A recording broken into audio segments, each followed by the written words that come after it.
Queridos irmãos, na nossa série Edificarei a Minha Igreja, nessa primeira temporada, que é a Igreja em Jerusalém, nós estamos sempre enfatizando dois aspectos da igreja, daquela igreja que surge em Atos dos Apóstolos, e que, embora tenha suas origens desde o povo da aliança na antiga aliança, desde o povo de Deus na antiga aliança, obviamente que a partir do derramamento do Espírito surge organicamente diante de todos. Os dois aspectos têm sido sempre a expansão da igreja e a vida da igreja.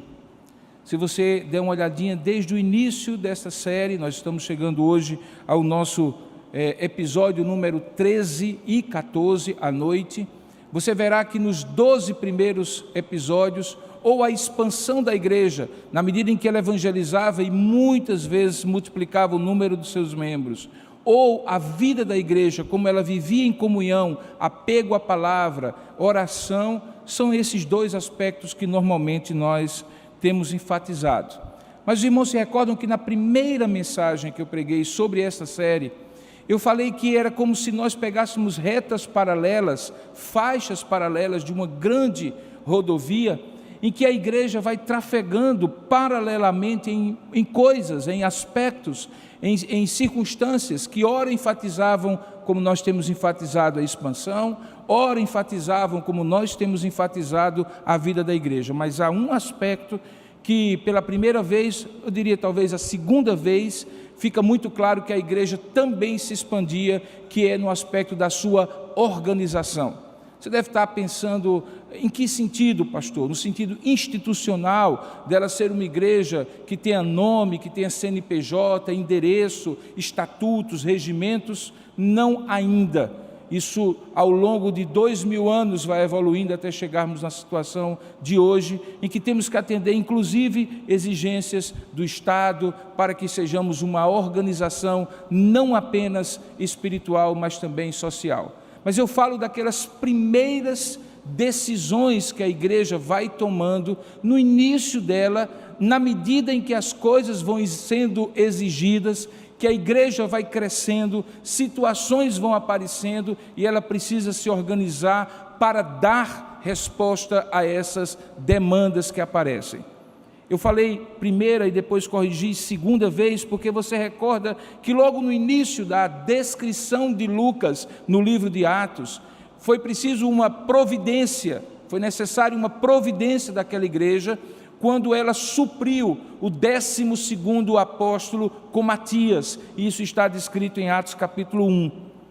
Naquela ocasião, conforme nós vimos, os apóstolos e a comunidade daqueles apenas 120 discípulos tomam a providência para que, com a ausência de Judas Iscariotes, o traidor, o colégio apostólico ficasse completo e escolhe então Matias. Desde lá, nós o que vemos é os apóstolos e apenas os apóstolos, como a liderança dessa igreja, pregando, servindo, abençoando, comungando com o povo, testemunhando e, obviamente, também recebendo as represálias do sistema, como nós vimos nas 2 semanas anteriores, quando eles são presos, quando eles são açoitados, quando eles são ameaçados de morte por pregar o Evangelho. Com exceção de figuras como Barnabé, que é mencionado, por exemplo, nós não vemos nenhuma outra pessoa, nenhuma outra circunstância que dê a impressão, que dê a indicação que a igreja já precisava de uma organização maior, que fosse além dos apóstolos, que completasse a obra dos apóstolos. Mas se você parar um pouquinho, você verá que a última vez que uma estatística é trazida por Lucas no livro de Atos, nós encontramos uma igreja que já tem 5.000 membros. No último retrato, na última fotografia, nem mesmo essa estatística é trazida, dando a entender que a contagem já tinha se perdido. Agora, para um pouquinho e veja, nós somos uma igreja de cerca de 700 membros, no nosso hall de membros comungantes e membros não comungantes. Você imaginaria uma igreja de 5.000, talvez mais do que isso, sem a existência de liderança na igreja, além dos apóstolos? Quem tomaria conta das coisas que normalmente acontecem numa igreja, o louvor, o culto, a ação social, a formação da educação cristã para crianças e adultos, que obviamente em qualquer lugar, em qualquer época é necessário. Perceba que é natural então que a gente se pergunte, mas como é que essa igreja se organizava? Como é que era essa igreja no dia a dia? Quem fazia o quê? Como essas pessoas eram escolhidas?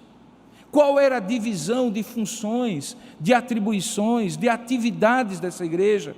Essa igreja era uma igreja organizada, era uma igreja desorganizada? Os apóstolos faziam tudo e acabavam por não fazer nada, porque não dariam conta, certamente, 12 homens para cuidar de mais de 5.000 pessoas, e a grande maioria deles formada por gente nova convertida.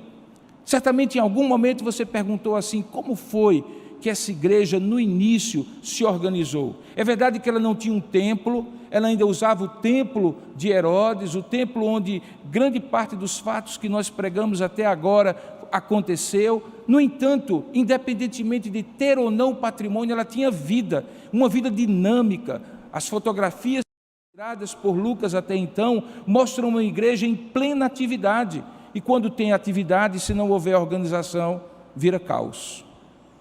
E é justamente hoje que nós vamos ver um segundo momento em que Lucas coloca o seu olhar sobre aquela igreja e trata de como aquela igreja se organizou nos seus primórdios.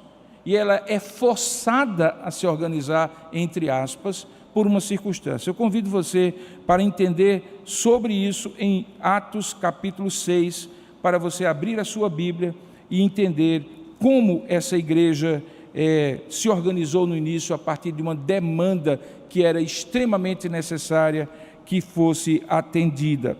O tema da nossa mensagem de hoje, nesse 13º episódio, é Habemos Diáconos, porque é nesse momento em que a igreja é retratada no Evangelho, no livro de Atos, a formação dos primeiros diáconos da igreja, e como nós veremos, com uma finalidade, com uma função bem específica. Abra, portanto, a sua Bíblia no livro de Atos dos Apóstolos, capítulo 6, a partir do verso 1, não somente você que está aqui, mas também você que nos assiste pelos canais oficiais da IP Tambaú. Diz assim a palavra de Deus: Ora, naqueles dias, multiplicando-se o número dos discípulos, houve murmuração dos helenistas contra os hebreus, porque as viúvas deles, dos helenistas, estavam sendo esquecidas na distribuição diária. Então os 12 apóstolos convocaram a comunidade dos discípulos e disseram: não é razoável que nós abandonemos a palavra de Deus para servir às mesas. Mas, irmãos, escolhei dentre vós 7 homens de boa reputação, cheios do Espírito e de sabedoria, aos quais encarregaremos deste serviço. E quanto a nós, apóstolos, nos consagraremos à oração e ao ministério da palavra. O parecer agradou toda a comunidade, e então elegeram Estevão, homem cheio de fé e do Espírito Santo, Filipe, Prócoro, Nicanor, Timão, Pármenas e Nicolau, prosélito de Antioquia. E apresentaram-nos perante os apóstolos, e estes, orando, lhes impuseram as mãos.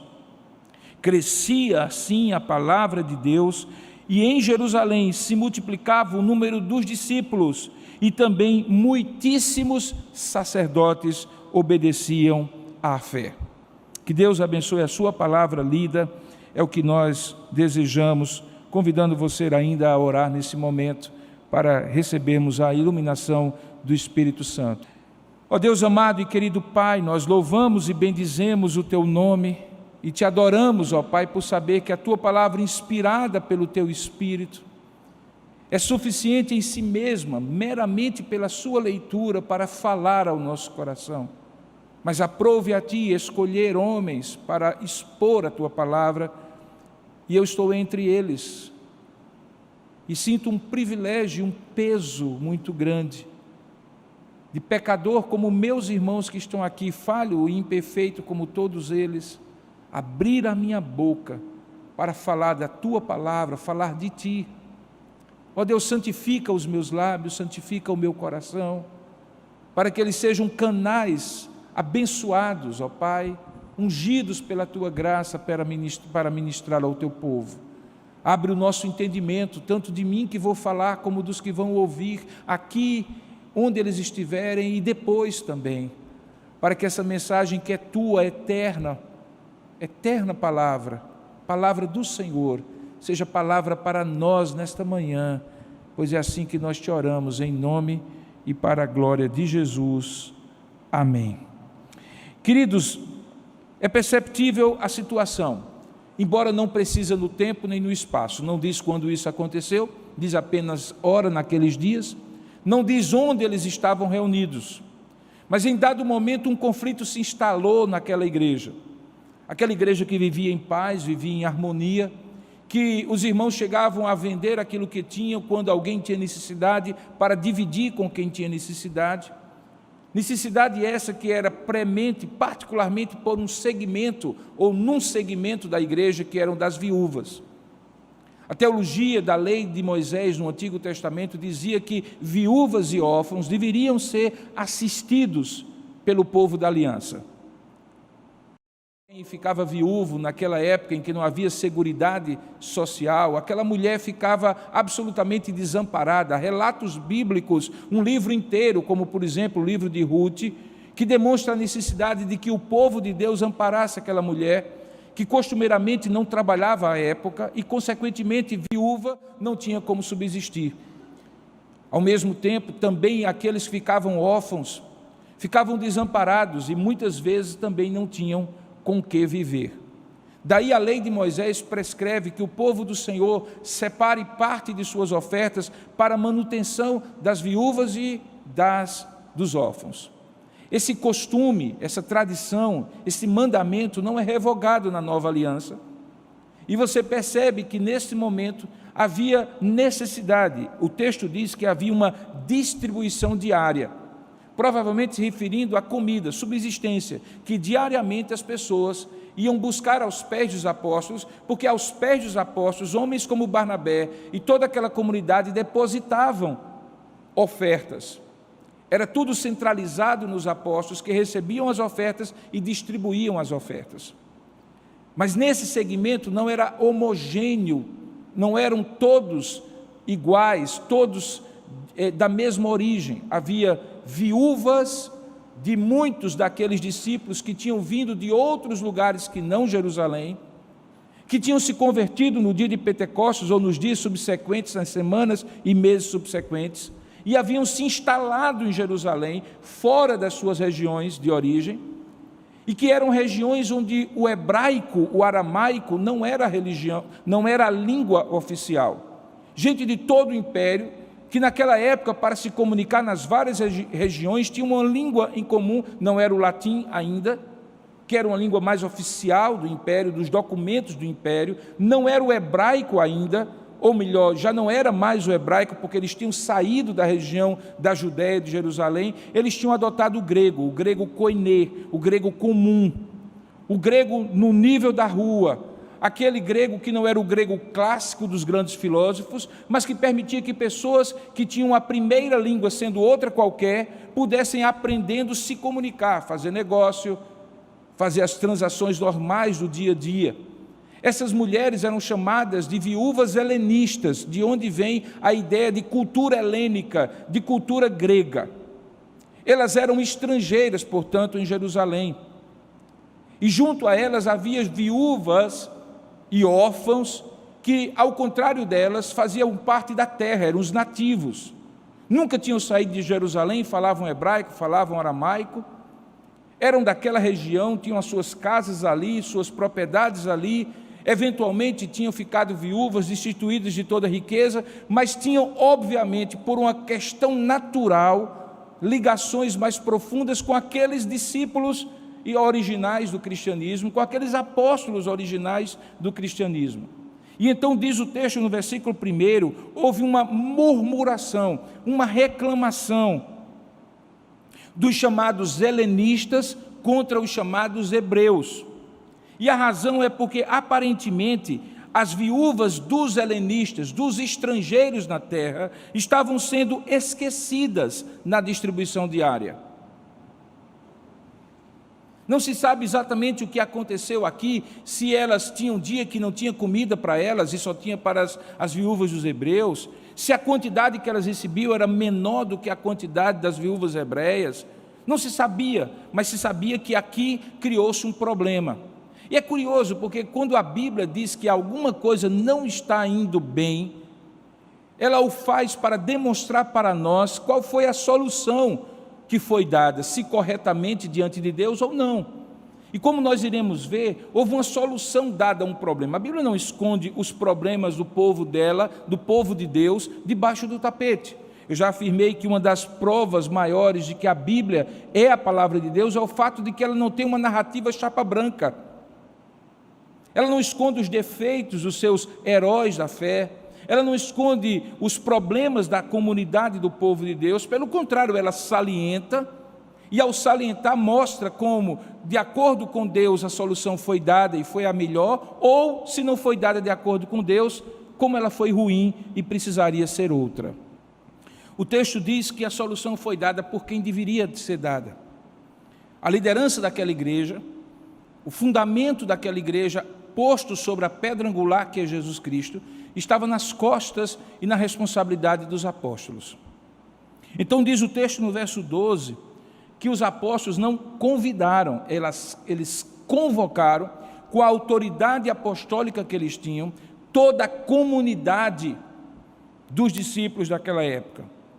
Sabe-se lá quantos responderam à convocação, mas certamente em número suficiente para que os apóstolos apresentassem o problema e a solução.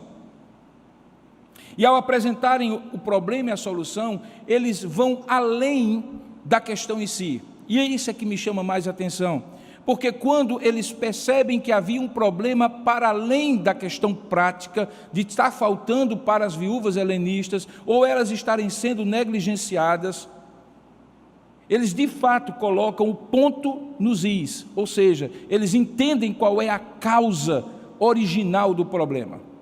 Veja que eles colocam assim: irmãos, não é razoável, veja o verso 2, não é sensato, não faz sentido que nós abandonemos, nós os apóstolos, abandonemos a palavra de Deus.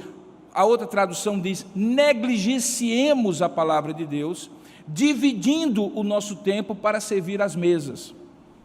A ideia de servir às mesas dá a entender a ideia de compartilhar a comida, de fazer aquela ação que era necessária com aquelas viúvas.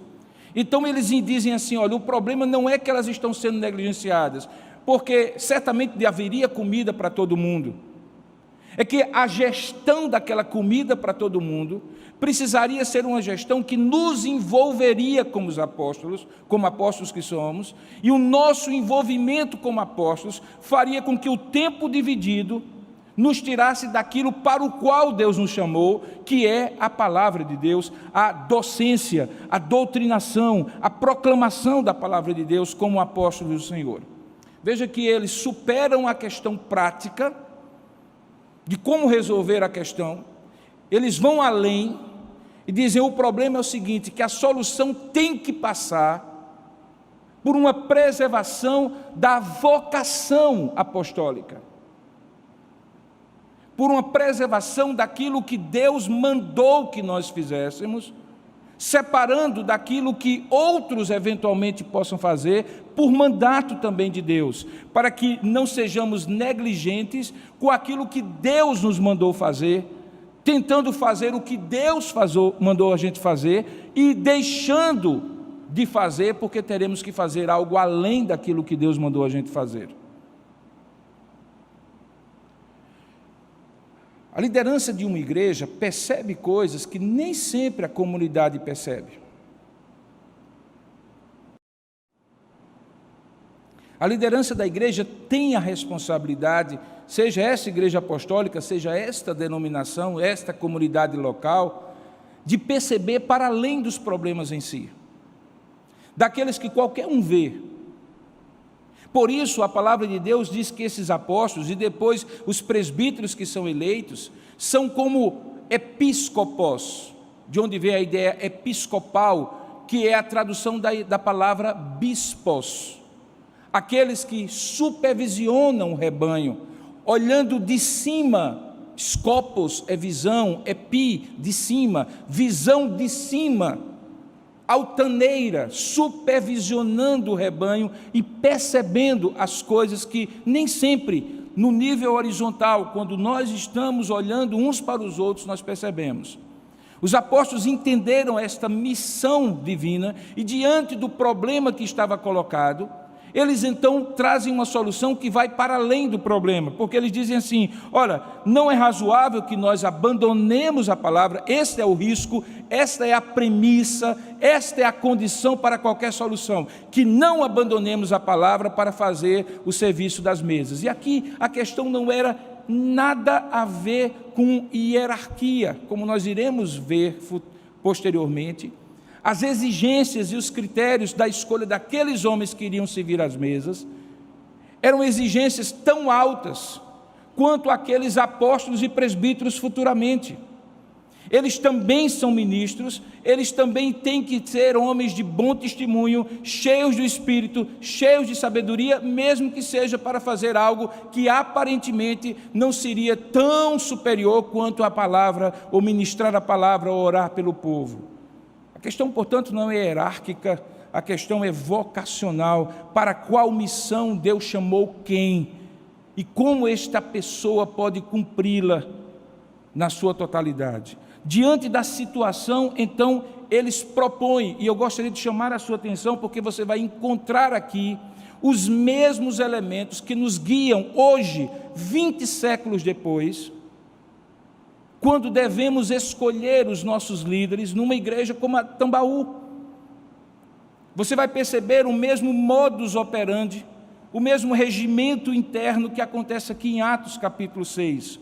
Porque os apóstolos, diante do problema, diz a seguinte: não somos nós que vamos escolher, não somos nós os apóstolos, não somos nós os pastores, não somos nós os presbíteros, mas escolhei dentre vós, olha aí o texto no versículo 3, escolhei dentre vós.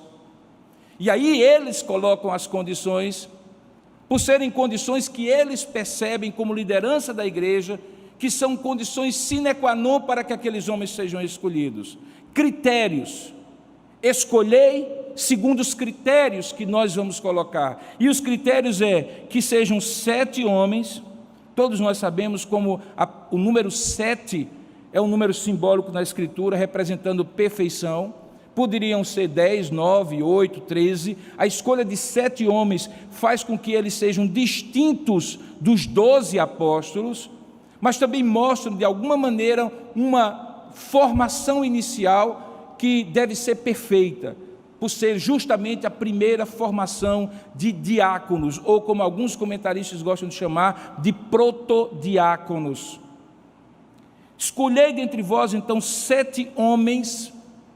O fato de não termos diaconisas, não termos presbíteras, não termos apóstolas, não termos pastoras, decorrem não do fato de que nós não entendamos que a sociedade mudou e há competência em mulheres para dirigir, inclusive, nações e países, mas é porque nós somos vinculados ao que a Escritura Sagrada ensina, e quando a Escritura Sagrada diz que deve escolher 7 homens, é porque há alguma razão para isso, é porque eles remetem àquelas mesmas escolhas de homens desde a criação, quando Deus escolhe Adão para liderar a sua família, e depois os sumos sacerdotes, e depois os reis, e depois os profetas, todos eles representando a ordem da criação, a autoridade que Deus tem sobre o homem e o homem sobre a sua família e sobre a sociedade.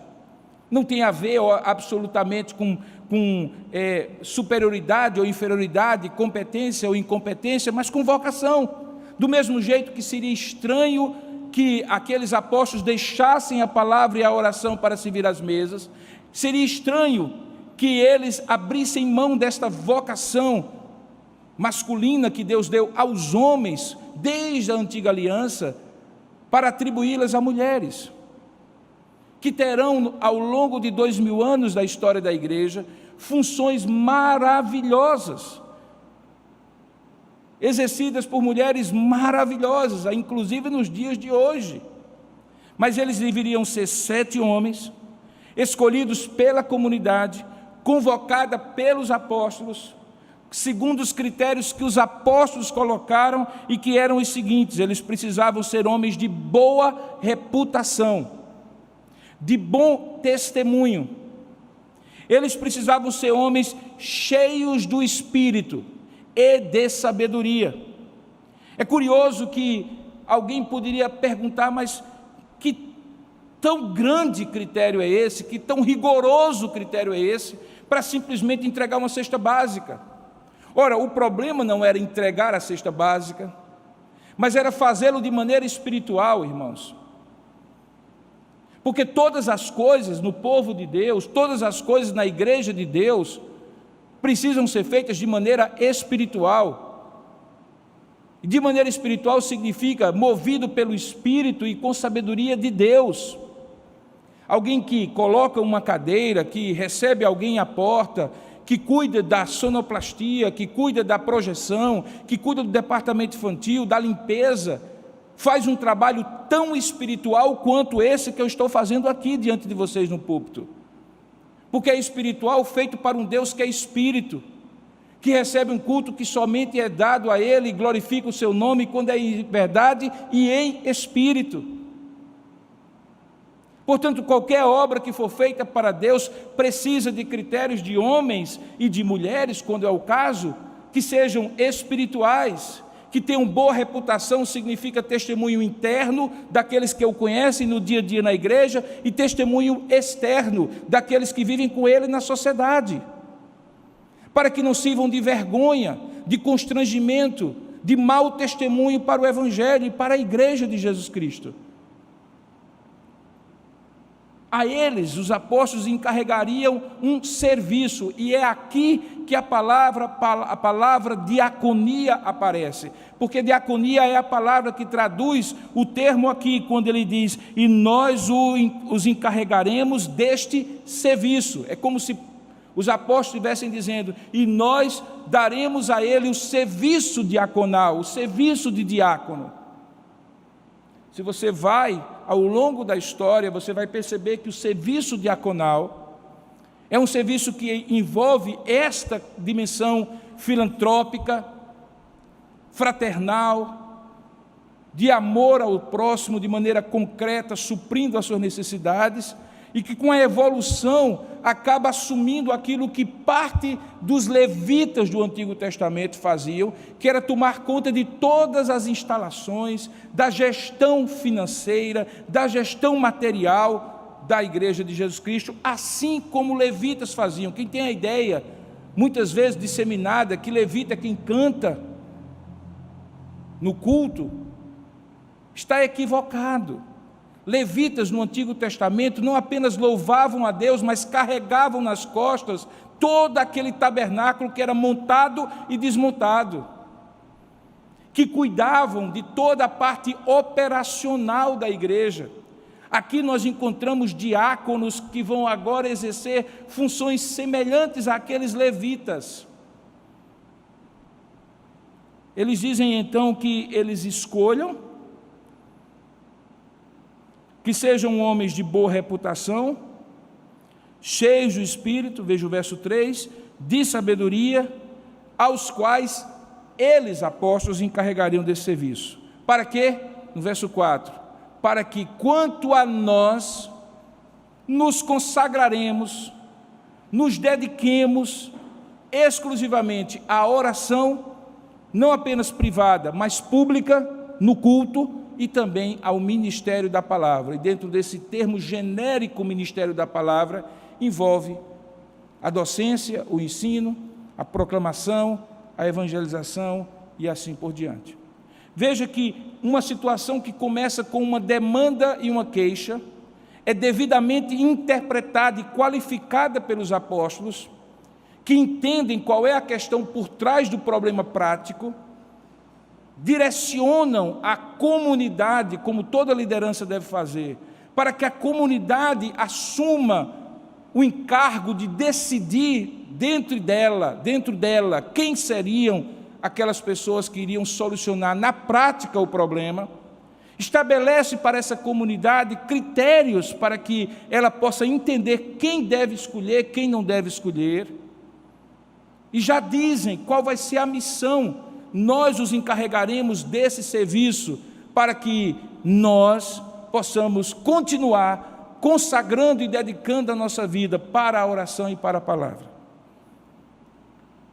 Até aqui nós encontramos os apóstolos abordando o problema, qualificando o problema, direcionando a comunidade para a solução do problema. A partir do verso 5, Lucas vai descrever então como é que foi a reação e a ação daquela comunidade. Diz que o parecer, veja aí no verso 5, o parecer agradou a toda a comunidade, e então quem elegeu? A comunidade elegeu, como acontece em todas as eleições de uma igreja realmente séria, seja ela o nome que tiver, onde o povo reunido, quando reunido, Deus manifesta a sua vontade pela escolha do povo. Como diz a nossa teologia, o povo reconhece a escolha de Deus e, ao escolher, estabelece a vontade que Deus já tinha estabelecido desde toda a eternidade, porque Deus está supervisionando todo o processo. E aí diz o texto que eles elegeram esses homens. E então surgem os nomes dos primeiros diáconos da igreja cristã, desde o início e até hoje. Eu fico imaginando quantos diáconos, em 2000 anos da história, poderiam ser arrolados em todas as igrejas cristãs, em todos os lugares, durante esses 20 séculos. Milhões, sem dúvida alguma. Porque toda a igreja precisa desse serviço, em qualquer lugar e em qualquer tempo.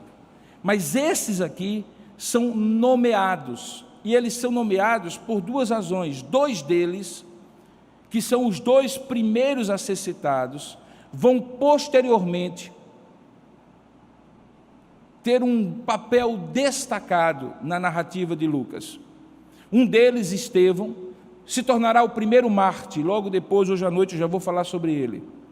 E o segundo se tornará um grande evangelista, Filipe. E como você perceberá, isso não é impedimento para que eles, mesmo trabalhando na prática operacional que eles tinham que fazer, que eles entendessem, como todos nós devemos entender, que proclamar o Evangelho e testemunhar o Evangelho vai além das funções que nós exercemos na igreja. Não é dado a alguns apenas, mas a todos. Como eu costumo dizer, é como se todos nós fôssemos médicos clínicos gerais e alguns de nós fizessem alguma especialização. E quando você vai a um médico, você espera que, seja ou não aquela especialidade, ele tenha condição de fazer aquilo que minimamente o médico pode fazer e precisa fazer. Assim como quando você olha para si mesmo e para outros como cristãos, o mínimo que alguém se pode perceber como responsável é responsável por testemunhar e pregar o Evangelho. Alguns, no entanto, Deus chama para evangelistas, para pastores e mestres, e esses são os especialistas que Deus separou para tal. O texto diz que eles então escolheram Estevão, que fazem questão de designar como um homem, ou que Lucas faz questão de registrar como um homem, veja aí no verso 5, cheio de fé e do Espírito Santo, justamente aquilo que estava descrito no versículo anterior. Filipe, Prócoro, Nicanor, Timão, Pármenas e Nicolau, prosélito de Antioquia. Antioquia da Síria depois vai se tornar uma grande igreja. Nós vamos chegar lá no capítulo 13 de Atos dos Apóstolos. Tendo eles escolhidos, diz o texto no verso 6, que eles apresentaram aqueles homens, eis aqui os escolhidos, perante os apóstolos, e então acontece aquilo que nós chamamos de investidura e ordenação, ou melhor dizendo, ordenação e investidura, que é o que acontece quando diáconos ainda hoje são eleitos, quando presbíteros ainda hoje são eleitos, quando pastores ainda hoje são eleitos. A ordenação significa dar a autoridade para que alguém exerça determinada vocação. É o reconhecimento pelo voto do povo e pela chancela daquelas autoridades eclesiásticas que estão dirigindo aquela eleição, que aquela pessoa foi autorizada pela igreja, mas acima de tudo autorizada por Deus por intermédio da igreja. E ao fazer isso, nós o investimos, damos posse e dizemos: podem fazer. A autoridade na Bíblia Sagrada pressupõe dois aspectos: a capacidade para fazer algo e a autorização para fazer algo. Uma pessoa que tem autoridade, seja para o que for, para ser pastor, para ser presbítero, para ser diácono, para exercer uma função de liderança, significa que ela foi capacitada por Deus, e o povo de Deus reconheceu isso quando elegeu, e foi autorizada a fazer isso por um mandato ou para a vida toda. E é isso que acontece com aqueles homens. Diz o verso 6, que ao serem apresentados perante os apóstolos, eles, orando, impuseram as mãos, que é um gesto simbólico de revestimento de autoridade.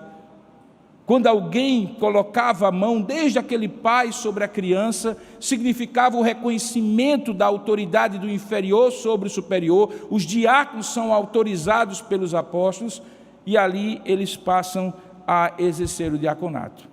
Lucas encerra essa parte, antes de entrar na história de Estevão, que vai ser no verso de número 8, dizendo assim: crescia a palavra. E é curioso, porque veja, muita gente associa que a igreja não cresce se ela for muito organizada. Sim, uma vez uma pessoa chegou para mim e disse assim: eu não tenho problema com a fé cristã, eu não tenho problema com o cristianismo, eu não tenho problema com Jesus Cristo, o meu problema é com a igreja organizada. E aí eu brincando disse assim: então procura uma bem desorganizada que vai ser bênção para você. Porque na cabeça da pessoa, se alguém coloca ordem, se autoridades são estabelecidas, se vínculos de obediência e confiança e de autoridade sobre as pessoas é estabelecido, então se perde a espiritualidade, porque muitos imaginam que espiritualidade é espontaneidade. Mas não se perde a espontaneidade quando você organiza as coisas. Porque o nosso Deus, segundo a sua palavra, é um Deus que gosta de fazer todas as coisas com ordem e decência. Ele estabelece autoridades desde o início. E o grande problema do homem, desde o início, foi a insurgência, a rebeldia contra a autoridade. Lembra, lá no começo, no Éden, eles quebraram o princípio da autoridade pela desobediência, quando comeram do único fruto que lhes era vedado comer. E fizeram isso por soberba, por autossuficiência, por não reconhecimento da autoridade. E desde lá, o restabelecimento da autoridade de Deus sobre o homem é o grande desafio, porque o nosso coração tende a ser rebelde, e se há alguma coisa que floresce, ou algum espaço em que floresce a rebeldia, é no espaço da desorganização, quando cada um faz o que quer, quando não há ordem, quando não há decência, quando não há obediência, quando não há respeito por aquele que Deus constituiu, por aqueles que Deus constituiu sobre nós.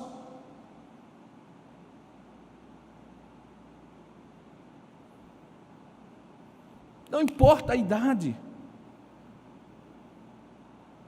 Primeira vez que eu pastoreei, eu era o membro do conselho, mais jovem. Havia presbíteros no conselho que tinham idade de ser meu avô na Igreja Presbiteriana de Manaíra, hoje Igreja Presbiteriana Memorial. Mais recentemente é que eu fui me tornando membro do conselho mais velho, porque também fui envelhecendo. Mas no início, eu me lembro que o primeiro presbítero que me recebeu na primeira igreja que eu pastoreei, me chamou de pastorzinho, com 21 anos e pouco, lá em Campina Grande. No entanto, havia um princípio de autoridade. Quem era responsável por aquele rebanho era eu, com 20 e poucos anos, cometendo todas as tolices de um menino de 21 anos, com licença daqueles que têm 21 anos agora. E precisando algumas vezes ser aconselhado pelos presbíteros mais velhos, ser corrigido pelos presbíteros mais velhos. Mas havia um princípio, e há um princípio de autoridade.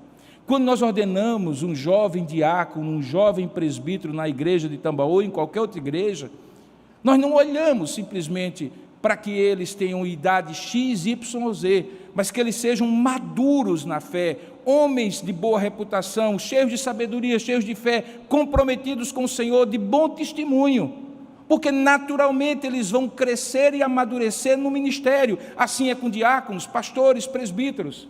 E quando nós fazemos aquelas perguntas regulamentares, viramos os diáconos, presbíteros para a comunidade e solicitamos que a comunidade solenemente prometa diante de Deus obedecer àquelas autoridades quando você se torna membro da igreja. E a última pergunta que eu lhe faço é: você reconhece as autoridades como legitimamente constituídas por Deus nesta igreja? E enquanto, veja, a única cláusula excludente é: enquanto elas forem fiéis às Sagradas Escrituras, dar a elas a honra devida e obedecer às suas orientações. Porque se elas não forem obedientes à palavra de Deus, você está excluído. Você pode fazer o que quiser, desobedeça ao pastor Robson quando ele não ensinar a verdadeira doutrina. Mas enquanto ele for obediente à verdadeira doutrina, os presbíteros e os diáconos, é necessário que esse princípio de autoridade seja estabelecido. Daí a razão porque diz o texto que depois de apresentarem perante os apóstolos, eles orando lhe impuseram as mãos. E o comentário que Lucas faz é: enquanto a igreja se organizava, a obra não diminuía, a obra aumentava, porque crescia a palavra de Deus, e em Jerusalém se multiplicava o número dos discípulos. E aí ele coloca um detalhe importantíssimo, para a gente compreender como a expansão do Evangelho ia alcançando todas as camadas da sociedade. Porque até então, talvez alguém pensasse assim: não, eram os excluídos da religião, aqueles que normalmente se sentem na franja da religião oficial, que no caso ali é do judaísmo. Mas aqui eles dizem: não, muitíssimos, são muitos mesmo, muitos de muitos, vários, muitos, muitíssimos sacerdotes obedeciam à fé. Então nós começamos a entrar aqui e ver como o Evangelho havia alcançado até mesmo a classe sacerdotal do judaísmo da época. E esse comentário é importante, sabe por quê? Porque no versículo seguinte, a partir do verso de número 8, e durante todo o capítulo 7, que nós vamos expor hoje à noite, você vai perceber o grande problema que houve de um desses diáconos, Estevão, com a classe sacerdotal que até então representava o sistema político-religioso do judaísmo do primeiro século. O mesmo que tinha matado Jesus, aprisionado Pedro, aprisionado João e os açoitado, proibindo de pregar o Evangelho. Por isso que esse versículo 7 é como se fosse uma dobradiça na narrativa. Uma dobradiça serve para a gente abrir uma porta, sair de um ambiente e atravessar por outro. Esse versículo 7 é uma dobradiça que traz a história de como os diáconos foram eleitos e abre a história do que vai acontecer com Estevão. Que lições, queridos irmãos, nós podemos tirar, portanto, dessa história aqui? A primeira é que não existe nenhuma relação de exclusão, de inadequação, não existe nenhum impeditivo a que as coisas sejam organizadas para que elas sejam espirituais. Pelo contrário, na medida em que elas precisarem ser organizadas, desde que elas não sejam burocráticas, porque existe uma diferença entre organização e burocracia, e por isso aqueles homens precisavam ter sabedoria, e sabedoria é a inteligência prática dada por Deus. É quando você aplica o que é certo ao caso concreto. Imagine uma fila enorme de viúvas, precisando comer, e aqueles diáconos ali com aquela cesta básica, ou que fosse, uma refeição preparada, e de repente, sem sabedoria, um dizer assim: não, espera um pouquinho, porque a senhora pode esperar para o dia seguinte. Não, não pode, tem que ser hoje. Não, a senhora trouxe o seu cartãozinho. Não, não tem cartãozinho, a pessoa está com fome, ela é viúva, é reconhecida pela comunidade. Eu não posso burocratizar, eu preciso organizar. A organização não atrapalha a espiritualidade. A organização permite que a espiritualidade seja eficaz. Um culto que nós fizéssemos hoje pela manhã, que não tivesse quem dirigisse, o texto que vai ser lido, a pregação e a sequência da palavra, uma liturgia clara, que de repente eu chegasse aqui e dissesse, caso não fosse esse, se não fosse esse o caso, irmãos, é o seguinte, o que vocês querem que eu pregue hoje aí? Tem alguém aqui que quer dar uma palavra? O pessoal não ensaiasse, de repente assim, vamos cantar aquela música? Como é que seria? Se de repente a gente dissesse assim, não, domingo que vem o culto pode começar às 9, às 10 ou às 11. Você chega às 9 e de repente qualquer hora que começar, começa. Não tem problema.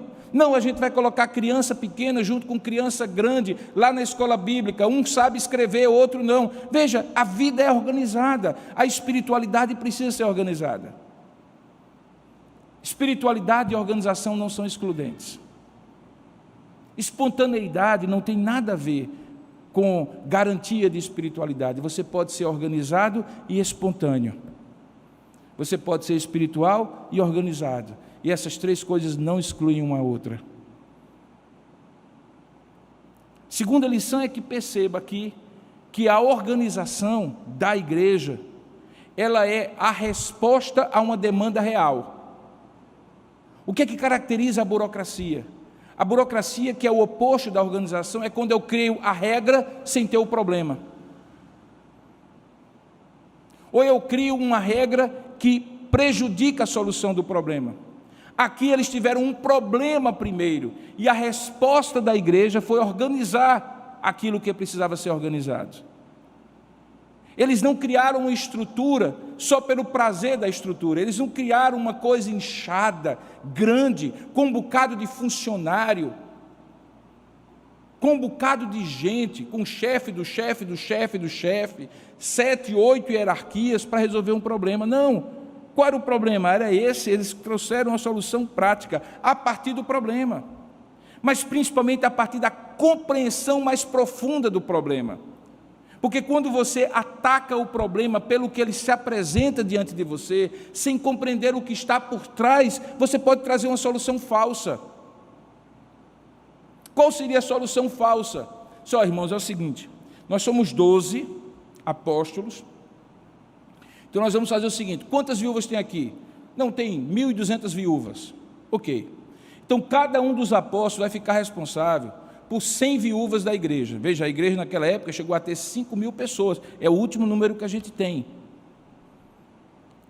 Então cada apóstolo, para ninguém ficar sobrecarregado, Pedro, você fica com 100, João, você fica com 100, Tiago, você fica com João, Bartolomeu, 100, assim por diante. Agora você imagine, todos os dias, esses apóstolos, além de pregar, além de orar com o povo, além de pregar, além de evangelizar, além de dirigir a igreja, ficar responsável por alimentar 100 viúvas. Seria absolutamente impraticável. Em algum momento eles teriam que não ter tanto tempo para preparar aquilo que será ministrado, não ter tanto tempo para orar, não ter tanto tempo para cuidar e ouvir das pessoas, porque estarão encarregados da distribuição das mesas. Esse seria um problema mal compreendido e mal solucionado. Mas o que é que eles fazem? Eles vêm além. Todo problema apresenta-se para nós com uma face, mas procure compreender o que está por trás do problema, especialmente na igreja. Procure olhar, e a quem cabe isso? A liderança da igreja. E é uma coisa solitária, viu, meus irmãos?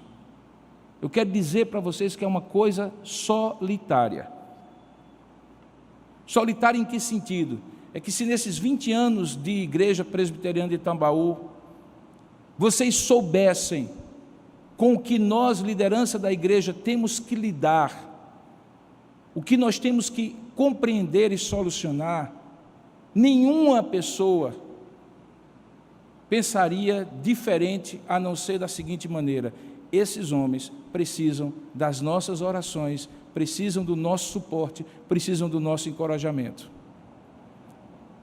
Porque se os pastores são pagos para isso, eu fico olhando para os 5 presbíteros que nós temos e os outros que nós já tivemos e dizemos assim: eles têm vida como qualquer outro e ainda assim passam às vezes madrugadas a fio para ao final trazer uma solução, assim como os diáconos da igreja o fazem, e nem sempre ser compreendidos. Até porque para a preservação da igreja, todas as questões e detalhes daquela situação nem são conhecidas de todos. É algo parecido com pai e mãe, que não abre todas as dificuldades que tem para os filhos. Assim também é a liderança na igreja. Portanto, a solução é dada pelos apóstolos, porque cabe a eles dar a solução diante de Deus, em oração. E por isso eles deviam se dedicar cada vez mais à oração. A última lição, e que eu mencionei en passant durante a exposição, é que a obra, seja ela qual for, que você se envolver e para a qual Deus lhe escolher, inclusive essa obra que é prática, que é bem prática e operacional, precisa ser encarada por você como de fato ela é, uma obra espiritual. Várias vezes no Novo Testamento é dito a você que tudo quanto fizerdes, fazei-o para a glória de Deus. Tudo quanto se envolverem, se envolvam com o melhor do coração, da dedicação, servindo não a homens, mas a Deus, porque é fato. Sabe, quem serve na igreja, servindo a Deus, não se decepciona, não se frustra, não se sente subvalorizado, não se sente subestimado, subvalorizado, não se sente triste quando não é reconhecido nem elogiado, porque em última instância ele faz uma decisão que é fundamental: eu quero ter o reconhecimento de Deus ou eu quero ter o reconhecimento dos homens? Se eu quero ter o reconhecimento de Deus, Deus sabe qual é a motivação e o propósito do meu serviço, seja ele qual for. Se os homens reconhecerem, ótimo, encorajam ao meu coração e ao seu coração de servo, estimulam, a gente se alegra, mas se não, fazendo para o Senhor, não há motivo para murmuração, reclamação, desânimo, frustração, ira, reclamação contra a falta de valorização da igreja. Afinal de contas, está se servindo a Deus. Por isso, para qualquer obra de Deus, feita por qualquer um de nós, é preciso que esses critérios estejam em mente, que sejam pessoas de boa reputação, cheios do espírito e de sabedoria, porque se assim não for, nós estaremos trabalhando para homens, e para trabalhar para homens, esperando o reconhecimento de homens, saiba, não vale a pena. Habemos diáconos. Atos 6 estabelece o primeiro momento da formação de diáconos, e a partir dali a igreja já tem uma segunda estrutura de organização. A primeira, o apostolado, para nutrição espiritual, encaminhamento espiritual, doutrinação da palavra de Deus espiritual. E agora uma segunda estrutura, para o serviço aos necessitados espiritual. para o atendimento das demandas materiais da igreja espiritualmente. E a esses Deus encarregou os diáconos. Perceba que são dois corpos de liderança que se complementam, cada um exercendo a sua função. Que Deus assim enriqueça o nosso entendimento e a nossa compreensão desta organização da igreja que se inicia. Vamos orar nesse momento, queridos irmãos. Ó Deus amado e querido Pai, nós louvamos e bendizemos o Teu nome pela Tua palavra que nos orienta, nos instrui, que fala ao nosso coração, que traz para nós a manifestação da Tua vontade, da Tua instrução, segundo a Tua palavra nos é dada. Oramos nesta hora, Pai, que o Senhor possa aplicar ao coração de cada um dos Teus filhos e filhas, dos que estão aqui presentes, dos que estão à distância, para que a compreensão desta palavra os leve e leve a cada um de nós a confiar mais na direção, na maneira como Tu mesmo organizas o Teu povo, a Tua igreja, a olhar para nós, ó Deus, como servos uns dos outros, porque a palavra de Deus diz que aquele que quiser ser o primeiro dentre vós, seja o primeiro que sirva, seja o primeiro que seja diáconos.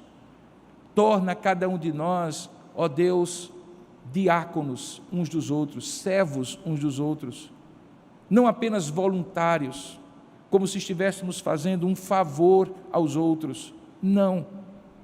Dá-nos a compreensão que quando servimos, nos assemelhamos a Jesus, que também não veio para ser servido, mas para servir, como Ele mesmo diz.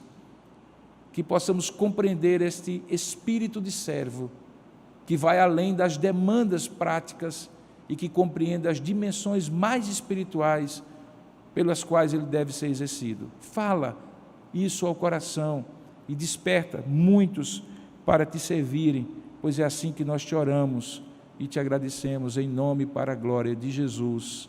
Amém.